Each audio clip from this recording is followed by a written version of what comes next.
Your practice team has asked you to watch this short video to help you decide if you would like your vaccination for shingles today. I'm Dr. Gandhi, a GP, and to give consent you need to understand what the vaccine is for, know the main benefits and risks, and make your decision freely. The vaccine reduces your risk of getting shingles and of becoming seriously unwell or suffering the long-term complications of the condition.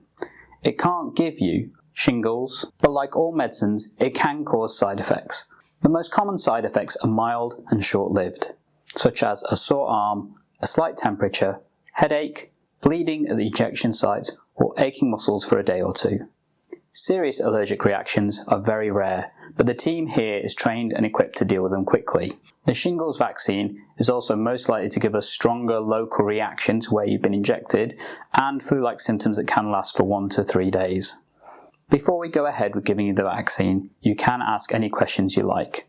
You can choose to have the vaccine today, delay it, or say no. Tell the clinician assisting you today what you decide, and they'll record your consent in the notes.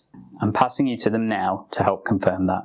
And if you'd like consent options for other vaccines, then check out these videos right here.